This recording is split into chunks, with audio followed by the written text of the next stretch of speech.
Hello guys, कसे आहेत तुम्ही? होप सगळे बरे असतील, मजेत असतील, स्वस्त असतील, मस्त असतील. Welcome back to my channel.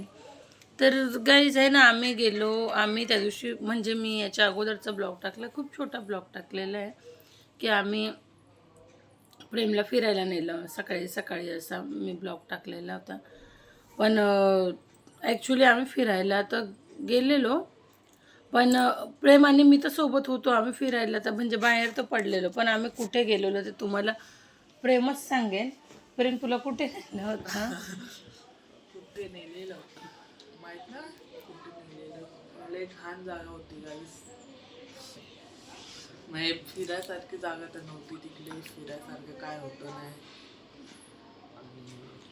तर मी ना त्याला सांगितलं पण नव्हतं आणि मी ना त्याला नेलं होतं कोर्टामध्ये, कारण कोर्टामध्ये तारीख होती. तर त्याला मी नेलं होतं कोर्टामध्ये. ठीक आहे, मी त्याला सांगितलं नव्हतं आणि ना मी त्याला म्हणजे घरातनं काय बोललीच नव्हती आणि कोर्टामध्ये नेलं होतं. तर कारण की यावेळी ना कोर्टामध्ये त्याला बोलवलं होतं. ते लोक म्हणजे बोलत होते की ना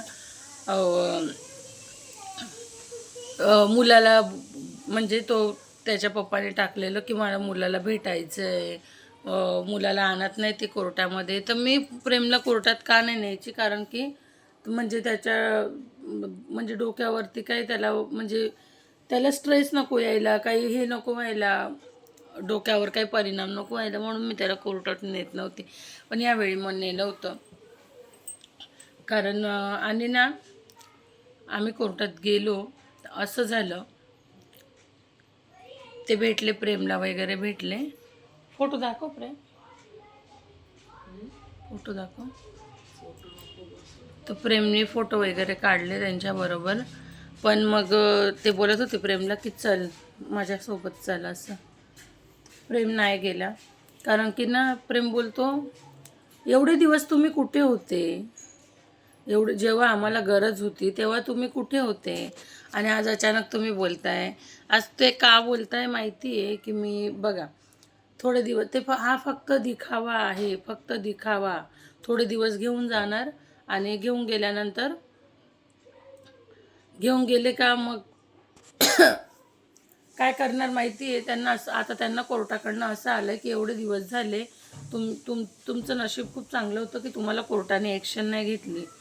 ठीक आहे, तर त्यांनी ना सांगितलं की एवढे दिवस झाले ना, तुम्ही म्हणजे त्यांना 1 रुपया पण दिला नाही. आणि खरंच सांगते की प्रेम 1.5 वर्षाचा होता तेव्हा, आज 14 वर्ष झाली, तुम्ही 1 रुपया कधी दिला नाही.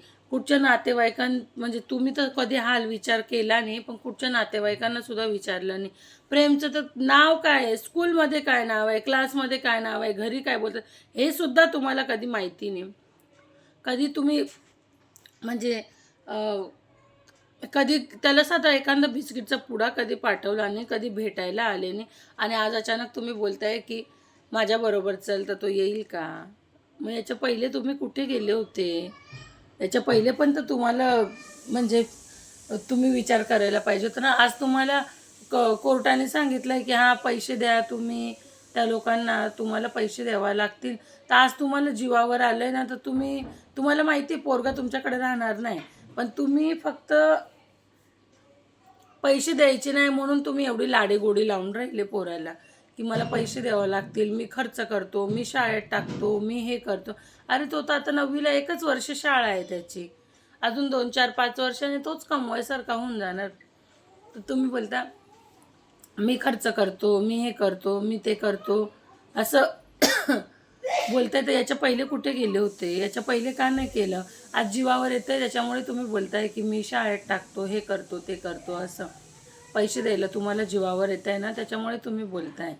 ठीक आहे, मला मला किती जण बोलले की म्हणजे की पोराला बोलू नको देऊ. मी बोलली माझा प्रेमवरती मला पूर्ण विश्वास आहे आणि पोरगा माझा बरोबर आहे म्हटलं. मला माहितीच एवढे दिवस झाले त्यांनी कधी सुख दुःख विचारलं नाही, कधी फोन नाही, मेसेज नाही, कधी काही विचारलं नाही. तर आता त्याला बोलणार आहे, आता त्याला तू सोन्याचा देव जरी बनून आला तरी तो तुला ॲक्सेप्ट करीन का? हा, तर तू जरा सेन्स ठेव ना बाबा. हां, आणि ना अजून एक काय झालं माहिती आहे,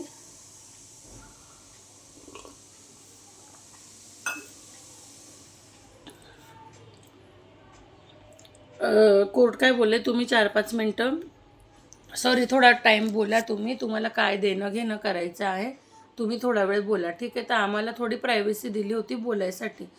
आणि ह्या बाबाने इतका ना, मला तर आता शिव्या तोंडातनं निघत आहे, पण असं वाटतं की कसं मी शिव्या देऊ. मी तर ते मी ना,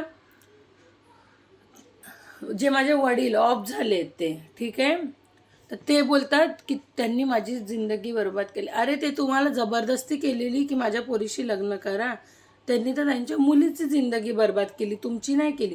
तुम्हाला ते काय हातात दिवा घेऊन बोललेले माझ्या मुलीशी लग्न करा, नाही केले. तेव्हा तर तुम्ही 4दा यायचे, तेव्हा तुम्हाला कळलं नाही. आणि आज तुम्ही एक मेलेल्या माणसाचा सुद्धा माणूस सोडत नाही, मेलेल्या, जो माणूस स्वर्गात गेला आहे. अरे किती, म्हणजे बघा माझ्या तोंडातनं पण आता वाईट शब्द येतोय.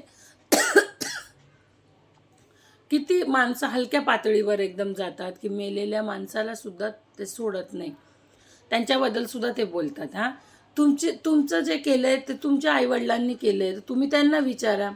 माझे वडील तर जबरदस्ती करायला आले नव्हते. आणि काही नाही, असं कोणाला बोलतात ना, असं केल्याचा पस्तावा असतो, पण त्या माणसाला 1 रुपयाचा पस्तावा नाही आहे की आपण असं केलं का तसं केलं का केलं का नाही केलं. 1 रुपयाचा रद्दी भरही. मी बोलली तू काल पण 13 वर्षा पहिले पण तू तेच होता, 14 वर्षा पहिले, आणि आज पण तुम्ही तेच आहे त्याच्यात. आणि ना मी एक सांगू, कोणाला असं वाटत असेल की पस्तावा येतो हिला, असं येतोय तसं येत आहे, मी एक सांगू, मी बघा हे प्रेम साक्षीला आहे, देव बघतोय, मला पस्तावासुद्धा नाही आहे. मी तुमच्यापासून लांब आहे ना, मला त्याचा पस्तावा नाही आहे. मला असं वाटतं ना की चांगलं झालं मी सुटली त्याच्यातनं.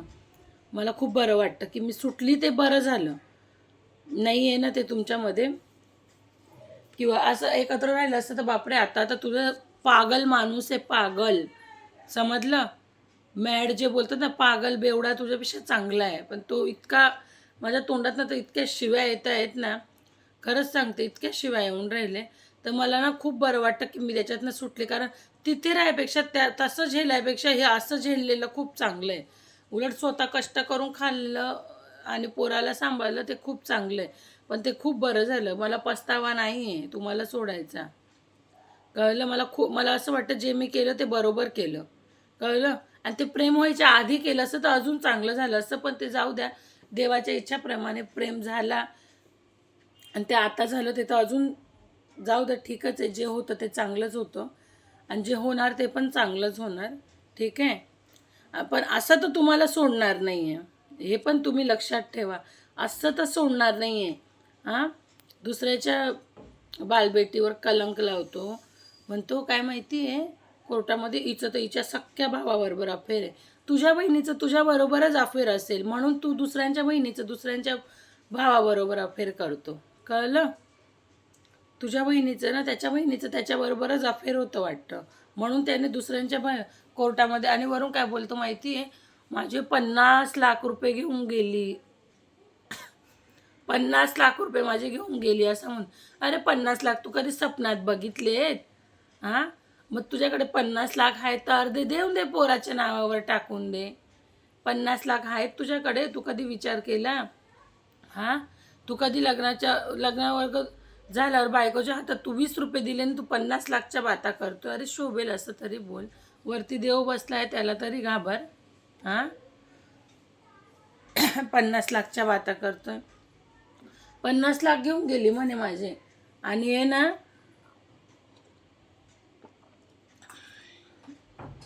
माझे 50 लाख रुपये घेऊन गेली. आणि मी प्रेमला मी बोलली ना की जज समोर की माझे ना कागदपत्र पोराचे पाहिजेत म्हटलं मला, तर मला आहे ना कागदपत्र द्या म्हटलं. तर कारण त्याची ओपन कास्टमध्ये नाव लागेल आता 10वीला, मग जातीचा दाखला वगैरे लागतो ना. तर मी असं बोलले ना, तर तो म्हणतो की ही घेऊन गेली. अरे 2 हातामध्ये एखादी बाई 1.5 वर्षाचं लेकरू नेणार आहे का, तुझे कागदपत्र नेणार का, तुझे 50 लाख रुपये नेणार का, घरातनं तू बोलतो सोनं चांदी नेल ते नेणार, काय नेणार? अरे तुझ्या अंगावर तर कधी 1 फुटका मनी दिसला नाही. हां, आणि तू बोलतो की ही एवढं घेऊन गेली, ती तेवढं घेऊन गेली. तू हिसाब लाव ना जरा, तू स्वतः काय केलेलं तो हिसाब लाव ना. हां, मी जे केलंय आणि जे आहे ना ते स्वतःच्या मेहनतीवर आहे, कळलं? जे कोण करते ना ते स्वतःच्या मेहनतीवर आहे. तुझं त्याच्यामध्ये ना 1% रे, तू माणूस नाही, कलंक आहे, कलंक, कळलं? हा व्हिडिओ ना जास्तीत जास्त शेअर करून त्याच्यापर्यंत पोहोचवायचा आहे. तू माणूस नाही, तू कलंक आहे.